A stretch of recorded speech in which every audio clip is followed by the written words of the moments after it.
Joining me now to react is KT McFarland, former Deputy National Security Advisor, author of Revolution Trump. KT, what a pleasure to see you in person here in studio. Awesome Happy New Year to you. New Year. All right, what's China up to? Ooh, China has every intention of becoming the new superpower in the world, replacing the United States and then rewriting the rules of order to its advantage. And it's making no secret about it. It plans to do this economically, technologically, militarily, culturally, politically, diplomatically, and it's well on its way. But they are right now getting slammed by COVID. They ripped the bandage off of that stupid zero COVID policy they have, and they're stuck now with hospitals that are overrun. They might have more than 1 million people die. Isn't that going to affect their ability to do anything outside their border? Oh, I think that actually it might have the opposite effect. You know, it was actually Lenin who said if you have a problem at home, create a problem abroad, and then people will focus on the problem abroad and they'll accept what's happening at home. So I think Xi Jinping becomes more dangerous in 2023. And a problem at home, I mean, to put it in that phrase, when over 1 million people might die as a result of this COVID? But here's what happened. You know, because China and Xi Jinping said, look, we're the guys who understand how to have an effective government. Authoritarian government is how to deal with the modern world and COVID crisis, et cetera, et cetera. So he said, here's how we're going to do it. And they never vaccinated people. Right. They developed a vaccine that really didn't work. And so they have Sinovac. The Sinovac that nobody wants. And so they have zero herd immunity. It's racing through the population. They have no social safety net in the sense of health care that would be what we would consider adequate health care. Their hospitals are being overrun. And they have an alternative. Can they lock the whole society down again? They're having massive demonstrations and protests when they lock the people down. And they don't just lock them down and say, we're going to give you a slap on the wrist. I mean, they are having guns and people with guns going to door to say, we'll shoot you if you leave may the not government. care about the humanity of this. I mean, to us, thousands of people dying would be something we'd have to stop the nation for. To them, 1 million people, it's just a number. It's just a statistic.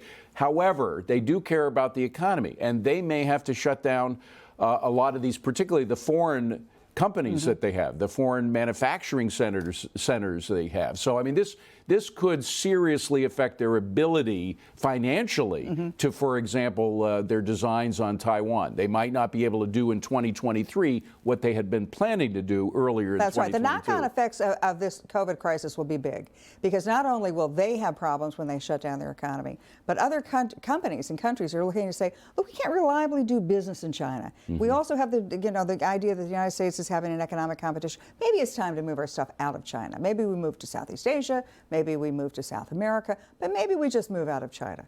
So I think that's also going on. But Xi Jinping has made it very clear that he plans to have China have complete sovereignty over Taiwan while he is president. And he's in his 70s, so he doesn't have a whole lot of time left.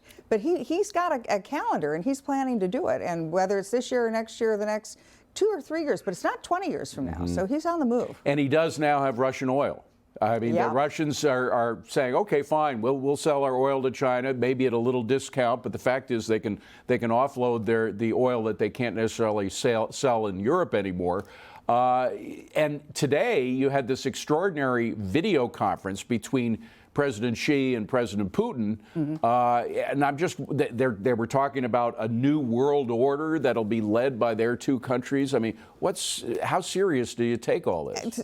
When I was in the Nixon, Ford, and Reagan administrations, the whole thought of a Sino-Soviet, Chinese-Russian alliance was what drove American foreign policy. We knew that was the nightmare scenario. In those days, we thought that the Soviet Union was the dominant partner and China the junior partner. Now they plan to flip it on its head.